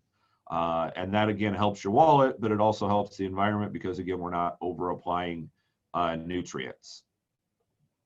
So again, that economic optimum in this case is based on the corn price, the corn yield, the nitrogen price. You can do the same for any crop, whether it be watermelons or whatever. Again, more nitrogen does not mean more money. Well, in this case, it means more money out of your wallet, but it doesn't always mean more money coming back into your wallet. So again, they've got a nice chart within their publication that talks, again, specifically for Northeast Indiana, what some of our numbers will look like based on your nitrogen cost. Nitrogen comes in various forms, so costs may be different, but you look at the pounds of nitrogen supplied from your fertilizer. You look at that grain price across there and see where you land on the chart to determine your optimum rates. And then just to kind of bring it back, focused a lot on the field crops, but if we look at, again, this is actually one of my samples for my lawn, but this might be how your samples come back for an urban situation. You still see the same numbers, the organic matter, the phosphorus, potassium, magnesium, calcium, soil pH. I do not have my micronutrients in this because it's my lawn. And I don't see any issues, but they give fertility recommendations. When we look at our field crops, their recommendations, pounds per acre. Most of us already calculate in acre amounts for field crops, but soil fertility recommendations, when we're talking small scale, are going to generally be in the 1,000 square feet. So it's pounds per 1,000 square feet. You'll need to calculate what your square footage is. You know, you may only have 800 square feet, so you're not going to apply 4 pounds of potash because you're less than 1,000 square feet. So you need to figure out what that ratio is for you. You may also be, you know, 3,000 square feet or something like that. So you need to do that calculation based on your square footage. The recommendation isn't, they don't know in the lab how many square feet you've got. So they're just going to give a recommendation based on 1,000 square feet, and you calculate from there. Again, if you've got some issues, reach out to us here at Extension or Soil and Water, and we can help you understand that and do those calculations. And then, of course, calculating based on how many pounds of actual fertilizer based on the nutrient amounts is a whole nother ballgame as well. I can, you know, talk for an hour on that. But that, again, is just kind of a breakdown of your soil report and how to read that and the functions involved there. So my take-home message is, again, start with that soil test and understand the numbers. Don't blindly apply the nutrients. And I think Stephanie got to that as well. You know, do your calculations, figure out what you need for your crop, for your soil situation. More nutrients does not mean more yield. The plants can only take up so much nutrients at a time. The rest of it just either stays in the soil or goes away from the soil into our water system, which is a problem. And then applying the correct rate can save you money and can help your profits because you're not over applying or you're not under applying. You're actually starting to produce the right level. So knowing where you're starting from can help you apply the right amounts. Ultimately saves you money, but it also helps you create a nice crop with that. So that's the end of my presentation. So any questions? You guys got any questions or comments for James? It's interesting that one of the hardest lessons for a farmer to pick up on is that the most bushels may win at the coffee shop where you're bragging, but the most returns per acre wins at the bank. So that's probably what we want. It also wins on the environment, protects, helps save the nutrients from going down in the water. Any other questions? Anything? I've got a couple comments here, Mike. Good. One thing on the organic matter, on the soil test, the higher that organic matter is, the more nitrogen that's going to be available in your soil. Mike, you're a perfect example of that with high organic matters in your soils. That is, you know, that's taking into the calculation also. Another thing is to think on the cation exchange capacity. The higher that number is, the more nutrients, the more base nutrients it takes to move your levels as your phosphorus and your potassium levels in your soil. So if you want to add to the levels that you're at in your soil test, and you have a 15 or a 20 CEC number, it's going to take a lot more nutrients to move that higher, because that is really the nutrient capacity of your soils. So there's a lot more places for your nutrients to be in your soils. So and on the other hand too, if you're at a 5 or a 6, which is a sandy soil, you have a lot less area there to hold those nutrients. So that can go up and down a lot with smaller rates of fertilizer. But there is also, if you over fertilize a smaller CEC like that, there's more of a chance of that leaching out of the soil. So that's something to kind of keep in mind too. If you're to watch those two numbers, everybody wants a higher organic matter number. And that's one of the reasons for it, because that is your, that's what's alive in your soil, and that's what's going to help with the nitrogen rates, and also it helps the biology of your soil. There's a lot more biology there, so that's a good thing. Yeah, CEC's been described to me a number of times as the bucket that can the soil, the amount of how large the bucket is, how much nutrients the soil can hold. So the CEC, a lower one is 5 or 10, has a smaller bucket to hold nutrients. The higher, the 15s and 20s, have a larger bucket that you can hold nutrients in. Yeah, and that kind of is also another thing, another reason why, especially if you've got a lower CEC, spreading out your nutrient applications is important. For instance, my lawn sample there, it showed that they recommended 4 pounds of nitrogen. Yeah, that's only 4 pounds of nitrogen over 1,000 square feet, but I still break that into 4 different applications throughout the year. So I only apply a pound at a time. The same holds true for crops. Try to spread out those applications a little bit, just so that it's not all there at once, because again, the plant's not going to use it all at once. Yeah, some of your higher CEC soils can hold a little bit more for that plant when it's ready, but if you're in a lower CEC soil, it may not be able to hold it long enough. And Purdue does have some good data that shows timing of nutrients can be important, and later applications, especially of nitrogen, can be more beneficial than just putting it all on before your crop is out there. Hey, Mike. Yes. I was going to say, Marissa had a question about slugs in gardens, and I put a response out there, but I was wondering, and I was going to change the subject, but I want to make sure that Scott, if he had any more comments, I didn't want to jump in front of him, so I want to make sure that if he had any more thoughts, because these are some really good things to talk about. But if not, there was a comment about slugs, and I was wanting to hear if anybody else had any experiences with slugs in their urban gardens or other places like that, and how they tried to manage them, or other suggestions. Just a discussion on slugs. I put some things out there, but I just wanted to hear if anyone had any more thoughts or experiences. I know the soil life is important. The more beneficials you have there's beetles out here for slugs that are natural. If we can encourage them to propagate, the less slugs you're going to have also, because they'll be feeding on them.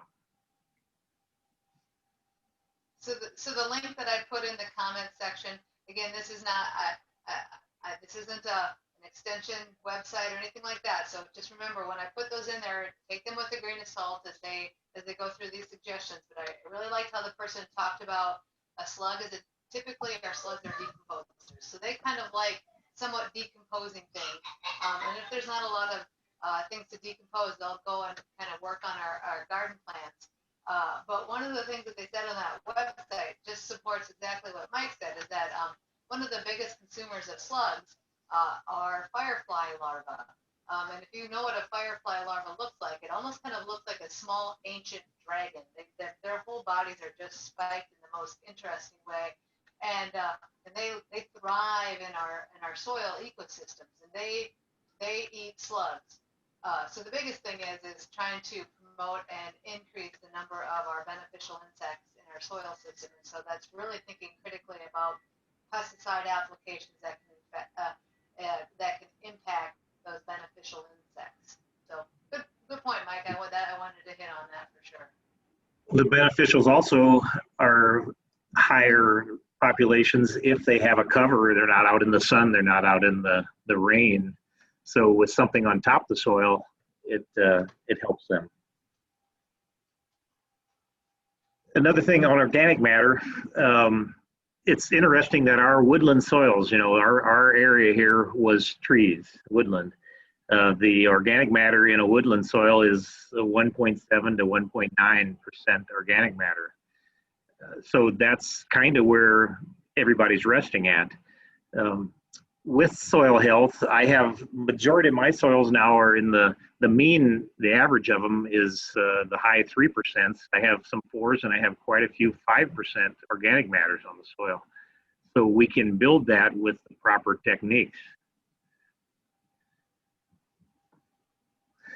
And So- then, like Scott said, then you don't have, you have more nitrogen that's mineralizing in your soil from organic matter decomposition and that cycling in that system, that nutrient cycling, which is essential. So you're actually through that cycling process, because we assume what 2 to 3% that's maybe mineralized in a given year. As more is coming in, then more is being released back out, and so you're releasing more nitrogen to that growing plant and supplementing that system naturally, so through that functional soil.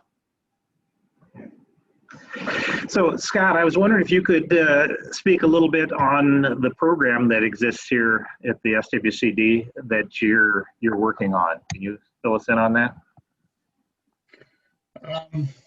What I'm currently working on is a program for small farmers. And that is to, if someone is basically don't have time to do their own soil sampling, and there's a lot of times when the local consultants will pass over small farmers as far as doing any, being able to work for them by the acre, because of you need a fairly good sized farm to be able to soil sample by the acre and make it so that the consultants can actually make any money on.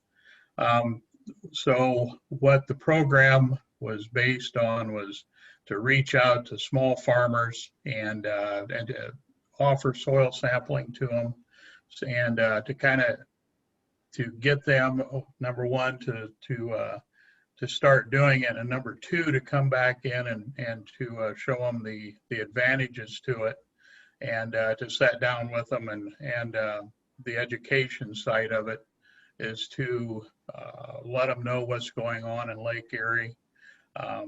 That's what the basis for this program is all about, and to show them what is happening down there and how the nutrient levels in their soils can impact the streams and carry on.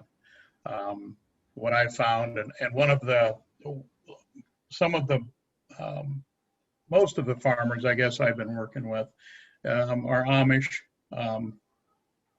I've had a lot of great feedback, and the other small farmers too. I've had a lot of great feedback of, you know, hey, we're really interested.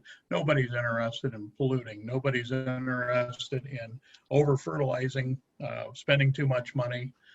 Nobody's interested in not having enough and wondering why their neighbors are getting better production than they are.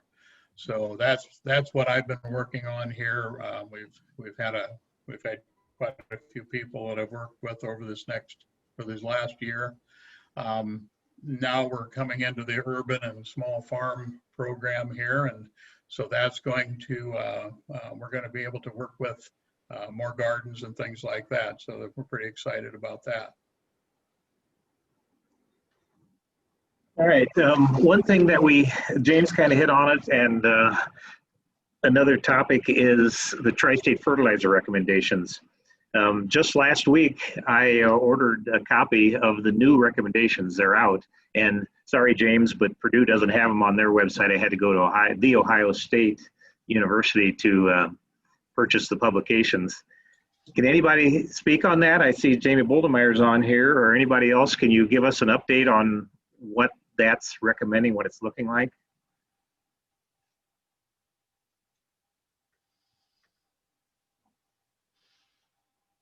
It's a $9 publication from Ohio State. So it's I haven't sat down and looked at it yet because it's just come. Mike, the one thing I can share that at some meetings I've had where it's been discussed is the one thing that's different, and maybe James or Jamie could speak on it, but two things. One, they changed the potash level in it. moved it up some, but probably the one that's probably going to be most surprising, especially to retailers and agronomists as they write plans, is they basically, to my understanding, sort of remove the withdrawal or drawdown, I should say, component of it. So if you reach a certain threshold on your soil test, there used to be an area in there from at one stage of soil test results where, yeah, you had adequate, but you could actually draw down. In other words, you could continue to apply some and slowly draw down that nutrient level in your soil test. The new one, to my understanding now, they've dropped that. So once you reach the maximum necessary to obtain full production, they recommend no fertility addition. So there's no drawdown component anymore to the formula, to my understanding at least. OSU does have I don't know if Purdue does or not. OSU does have an online calculator. So when you get your soil test results back, you can put it right into the calculator, and it will, based on your particular details, it'll kick you out the soil test nutrient recommendations. Is it also that they're using the Malick test now for phosphorus instead of the Bray? Yeah.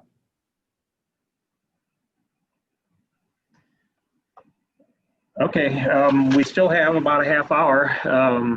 I would like to talk a little bit of what's coming up with us. February 16th, we're doing a coffee and erosion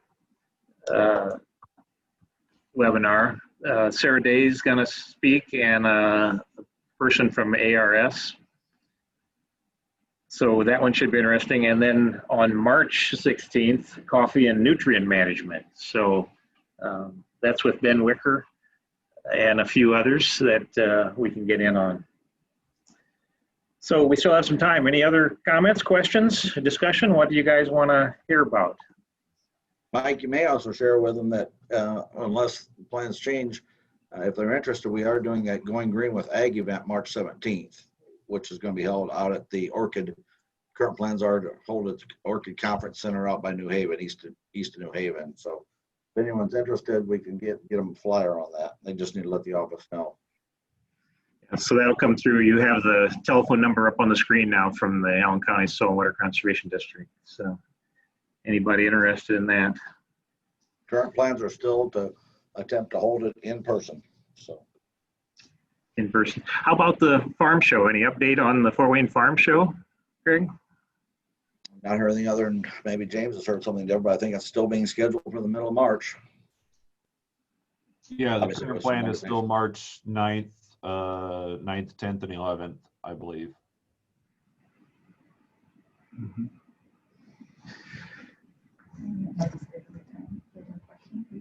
Any other questions? Can you give me another topic?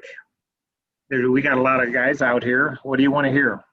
Also, I guess I'll also add for Farm Show, we as Soil and Water and Extension will still be doing educational programs. So if the Farm Show doesn't happen, we're still going to do virtual education sessions. So everything that we would have normally had education session wise there, we're still going to do. It'll just be virtual that week. So you still could get the education even if you can't go see the equipment.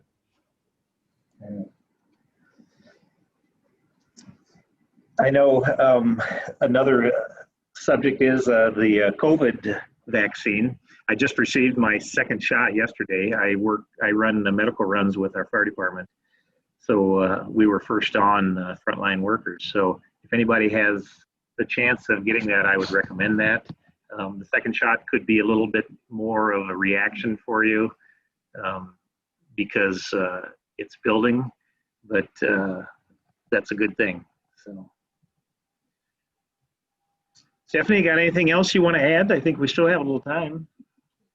Well, Mike, I was wondering if we wanted to have some discussion about crop rotation at all. I mean, I think that's one of the things we think about, in ag land overall, with corn, soybean rotations, and that's what we deal with. And I know that there's a lot of farmers up in your neck of the woods that have diversified their rotations. You have some cereal rye. I know you're a big fan of spring oats. up there. But when we start to think about like small farms or urban settings, is there some discussion on crop rotation? I think is a really important thing to start thinking about, because there tends to be a habit of growing the same things in the same locations in those urban farms. They're a little bit smaller and restricted. So I'm wondering if we can have some discussion on different thoughts on ways to think about crop rotation or different things to try to do up there. If that would be a worthwhile discussion topic.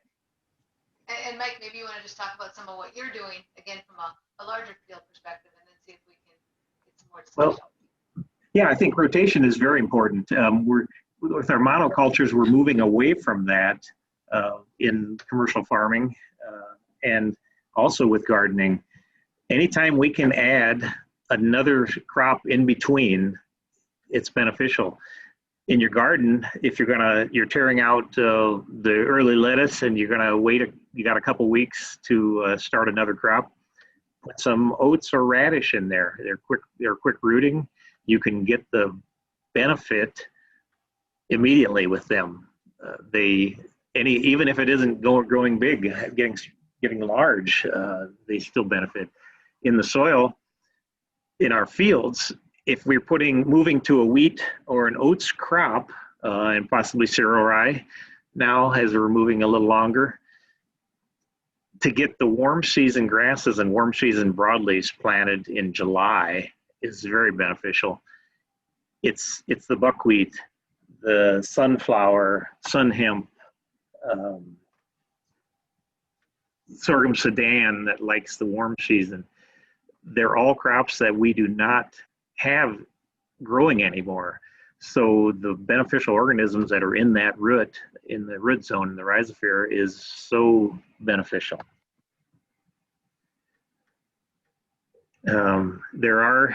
It's interesting now that we're talking possibly barley. There's some barley being grown around here for malting, for making beer, the 2-row barley. And it has a good premium. There's some things to learn about it, but that is another moving crop. Anybody have suggestions on what else we can plant?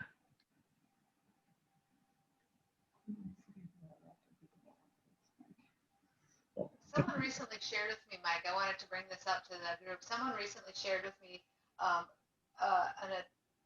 some research, and I'm looking forward to try to share through the chat, but I can't look and talk at the same time because I'm not that skilled. But what I was going to say was something about the use of hairy vetch in a garden situation and planting tomatoes into that, and that those tomatoes actually grew better, but also tasted better.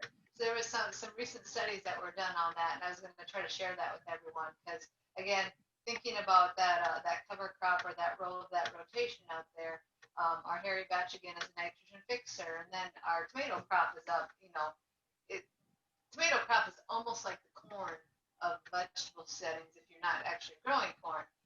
But they're heavy nitrogen consumers. They really need a lot of those nutrients, available nutrients for their growth. And so that was some interesting research looking at the use of hairy vetch to kind of promote that, but also have a really improve the quality of food production. So I just wanted to bring that out there because I think that, again, we don't always think about those types of things in these types of rotations, or we're starting to think about it more we actively try to grow more and more of our our own food, or two, as urban or small farm producers for their local community.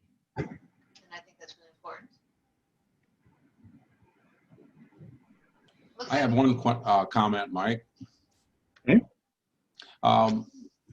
What does different crops have different synergies with each other. And have you had any experience or know of anybody that has been putting in, I believe it's buckwheat, planted at the same time as soybeans, and then you terminate the buckwheat as the crop, as the soybean crop comes along, you end up terminating the buckwheat. And I've heard some discussion that that's pretty beneficial to soybean growth and yields. Yeah, you're moving into the Mike's wacky world there. I had buckwheat, volunteer buckwheat in corn. Let it grow in my corn for a number of years, and it would hold the bloom about at ear height all the way through late summer until the corn started drying down. So I know the buckwheat is one of the possibilities for our crops, companion cropping. Did you notice any improved test weight or dry down or anything like that? I don't know that I would say any improvement, but it certainly doesn't hurt. I know that I have a field that had no chemical on it this year again, no herbicide applied other than the seed treatment. So anything we do to increase the soil life definitely helps us.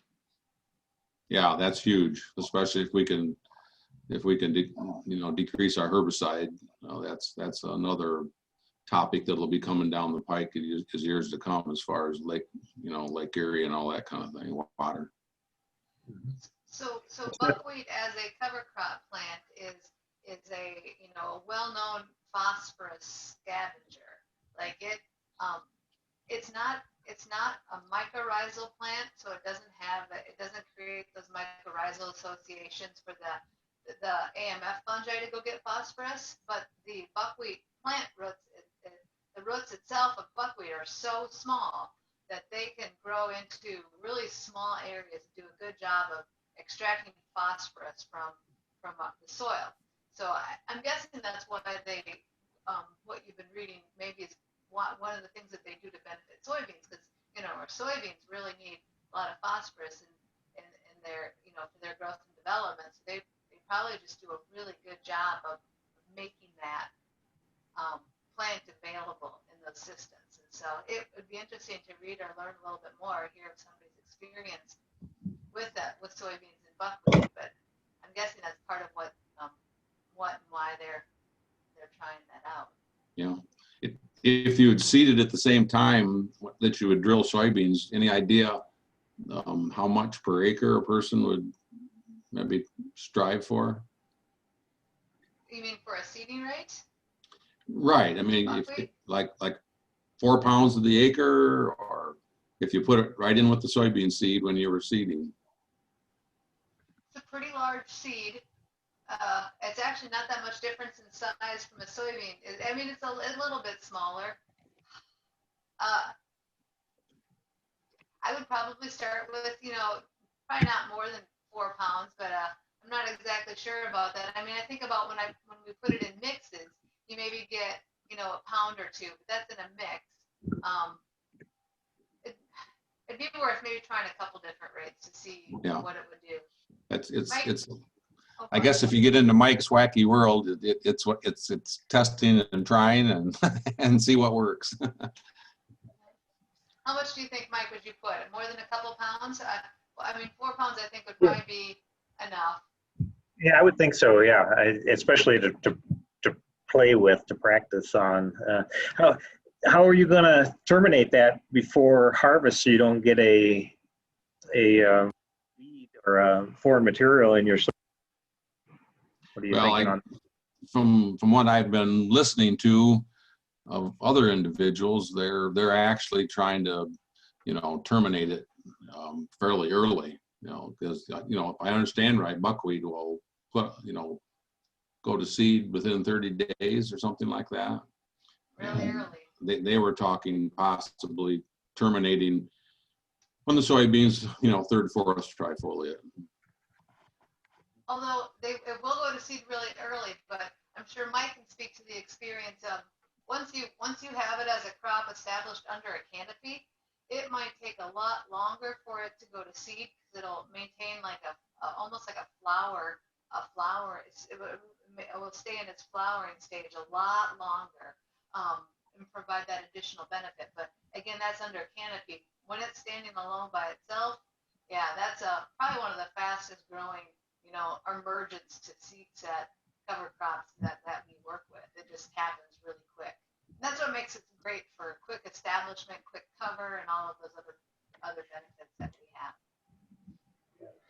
Buckwheat, making phosphorus available in our clay soils, we have many pounds available to us. I'm saying thousands of pounds an acre of phosphorus that's not available. To be able to make it usable is the secret. So. Hey, Mike, there's another comment or a question in the chat. Did you want to bring that up and get some discussion? Yeah, I have to get rid of the screen here and hear our chat. Yeah. If you want, I can read it for you. Or do you got it? We're getting there, yeah. Any thoughts about starting new gardens in areas that are turf in urban spaces? How to start growing space, how to start the growing space, tilling versus smothering with layers or other methods. You guys have any thoughts on that? That's a little out of my area, but it's definitely a great subject. So I have a couple experiences that I can add, and then hopefully other people can support it. So when I moved here to Indiana and bought a place in Brownsburg, I decided that I was going to try to start my gardens in a backyard without doing any tillage. So in some of those pictures you saw, there was some of that woven fabric, which I use for my plant rows, but you get a big roll of that stuff, and I use that for smothering the grass. You need about 30 days or so, maybe, although I set it up in the fall because I wanted to make sure it was good and dead, but you need probably 30 to 45 days to actually have a good success to killing your lawn underneath there. And then you can take it back up and then work with it as needed. One of the things that you want to really think about is that once that lawn dies, typically those situations, you know, you got a pretty bare soil. So before, if you do want to try it without doing tillage, before you cover it, say with fabric or cardboard and anchor it down, maybe get some leaves. If you have some leaf mulch or some, you know, some spare of that, put that over top of that grass where you're going to kill it, and then cover it, because then any earthworms that are in that area, when you take that cardboard off, it's surprising at how not very much material is on the surface when it's just lawn grass after it dies. So put as much organic mulch on the surface as you can, and then try to cover it. You know, and again, you're in that urban area, so you've scraped that topsoil has been scraped off, and then you're just left with a clay soil or only a little bit of organic material. So if you're worried about some clay soils, a broad fork can be a way to maybe kind of puncture through some of that clay if you want, and maybe fracture it a little bit. But it's kind of nice to try and not turn it over if you can help it. Again, if it's heavy clay, it's just going to bring in those wet clays up to the surface, and then you're going to be breaking them all up, and they're going to be smeared all up. So if we can maintain that connectivity of pores and stuff in there, that would be better. Plus, it's always a lot of work and extra labor to work up that soil. So if you can try it like that, that would be the first way to start it. The other experience I had was in a garden that I had in Minnesota, and we had a rototiller. We tilled the heck out of it. And so sometimes, you know, that is just something that you're working with. After I started to work more with trying to look at soil health and use that in my garden, there was times when I had to come back and till an area, or I wanted to bring a new area into production. I might have tilled it, but I only did it really shallow and just try to like scrape off the organic matter on the surface and start it that way, and then immediately throw a cover crop on that. So there's a couple different suggestions. It's just how much work you want to or are able to do. And if you can take the labor out of tillage and find other things to do in there, that might be a good way to start. Anybody else have any suggestions or thoughts or experiences in a more of an urban setting?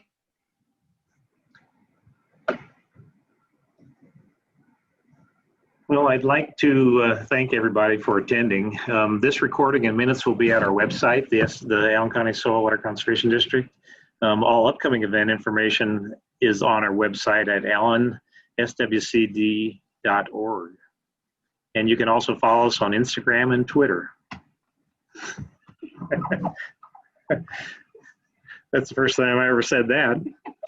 But it rolled off the tongue really well there. Mike, you should probably get your own Twitter account. All right. Well, thank you, everybody. Thank you for Stephanie and Lindsay. Thanks for all your James. work. You did a good job. Okay. Good. We'll see you. Bye now. Goodbye.